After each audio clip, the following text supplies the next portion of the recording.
Alright guys, welcome back to F1 News. It's very nearly race week for the Bahrain Grand Prix, and despite the fact that Red Bull clearly come away the strongest from the testing over the last few days, the rumour has it in the paddock as of today that Mercedes may actually be far closer to Red Bull and Max Verstappen than was believed based on the data over the last few days. Rumours indicate behind the scenes that Mercedes have lots more in the tank, and certainly the sandbagging claims around their engine modes actually back that up when you look at the data. Very much intrigued to your thoughts in the comments below. Hit the like button if you enjoy. Subscribe if you're new as always, I'd greatly appreciate it. First of all, there's lots to say on the driver market here as well, because George Russell is getting ready to have a new teammate next season. He basically says he doesn't care who he's going to drive against because he's been up against the greatest, so he's going to destroy anyone that he faces, I guess is kind of the implication here. But it might be Antonelli. It could well be Fernando Alonso. There's been lots of talk about that. It's not going to be Mick Schumacher though, because apparently Mick hasn't really been contacted for a Mercedes seat, for an Alpine seat. Not necessarily saying you want to go to Alpine right now, based on what we're going to discuss here in just a couple of seconds. There's also been, to be fair, some discussions from Russell as well, that when he's been with Toto Wolff over the last couple of months, often Toto will get a text message from a certain driver that's, trying to get that seat, which obviously can only end up being for one man. Helmut Marko has been discussing the Red Bull situation as well, saying that Ricciardo is, of course, a candidate. But it's interesting with Marko, really, and Ricciardo, because Marko is not as big of a fan of Ricciardo as Horner is, right? Like, Ricciardo is Horner's boy. And if Horner is ousted by Red Bull, we're expecting some sort of follow-up on that. The rumour was, as of yesterday, that we will know by the Bahrain Grand Prix weekends, or even during the Bahrain Grand Prix weekends, what's happening with Horner.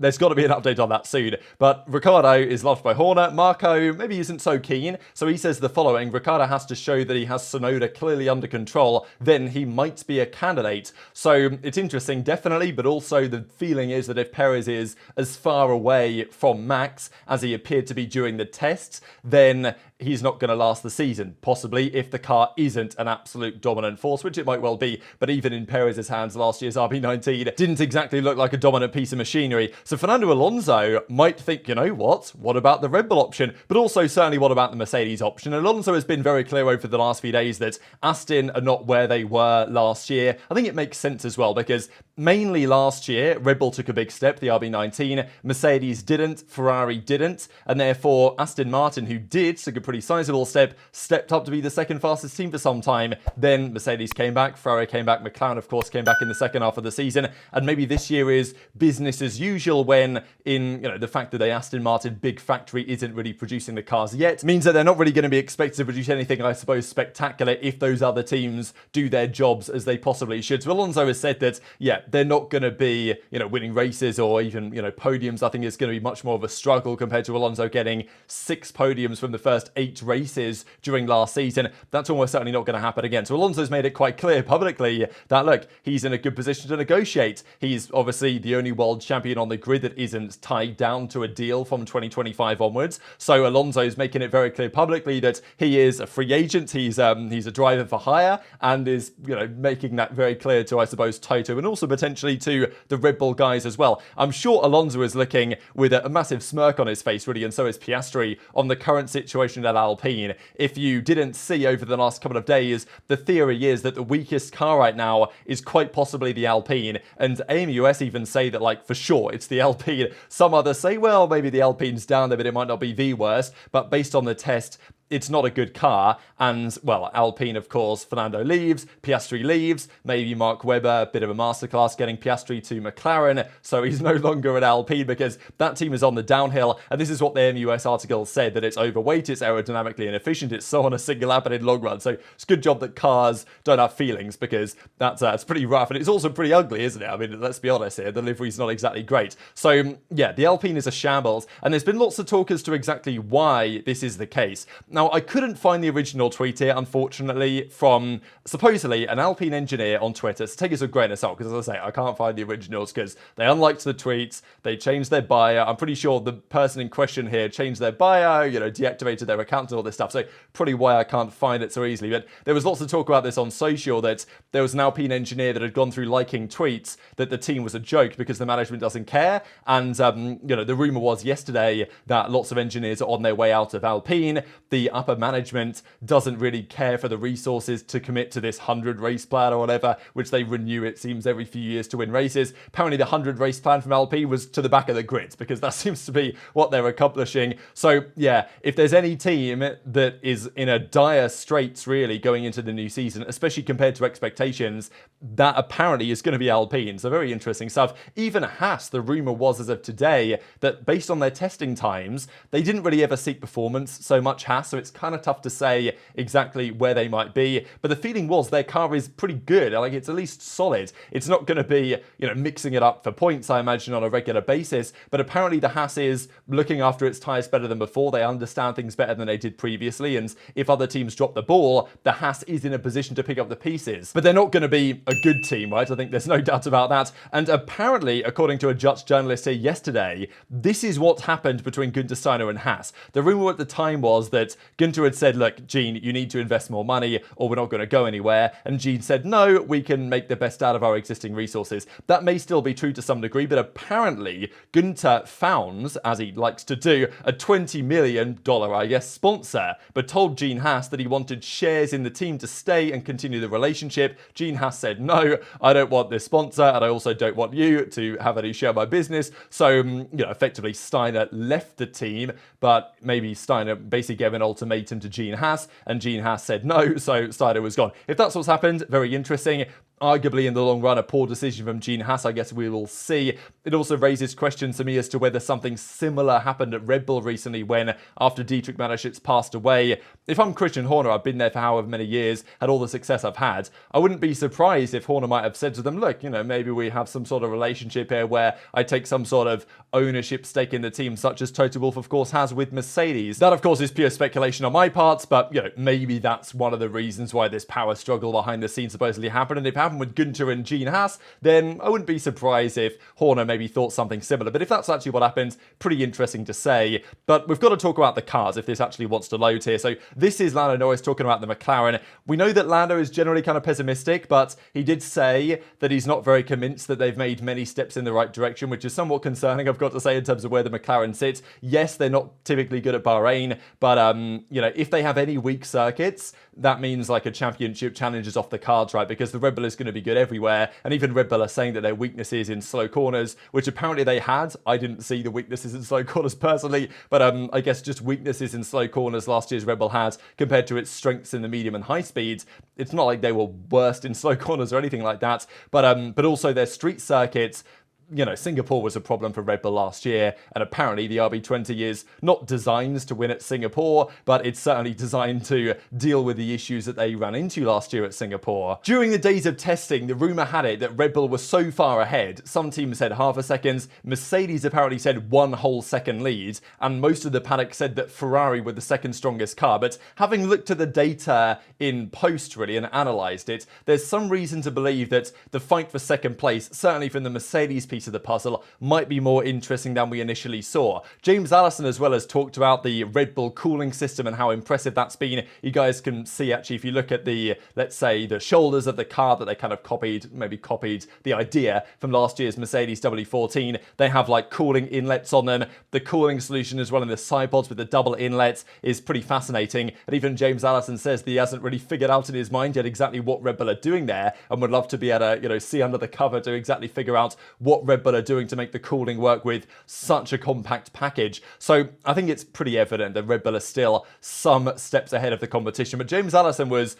clearly buzzing after the test, it seemed. I mean, he did this interview, you couldn't really wipe the smile off this guy's face, and he was talking about the performance was really good compared to Ferrari, compared to McLaren, and it made me feel like, and it made many feel like, that Mercedes probably were running at a pretty conservative level in terms of engine mode, in terms of other things. We know that the Mercedes sandbags have always been thrown around, and let's not forget the 2022 season when the paddock and the community was pretty convinced that Mercedes must have been sandbagging with their zero pods, and that somehow the porpoising was just magically going to go away when they decided to fix it. But of course that wasn't the case. This time though, there's lots more confidence in Mercedes, and as I said before, if they turned up with this car last year, I think we would have actually had a championship fight by now. But they're probably just a little bit late to the the show. But Mercedes did say that their car correlation, what they see in the sim, what they see in reality, actually works now. A sharp contrast to last year, and just generally lots of optimism coming out of the Mercedes camp. Also talking, of course, about their front wing design, their suspension change they can make with the 2 levels of anti-dive they can introduce. So lots that they can potentially play around with that other teams don't necessarily have access to. But the rumor was in the paddock, again, that the W15 actually could be faster than the Ferrari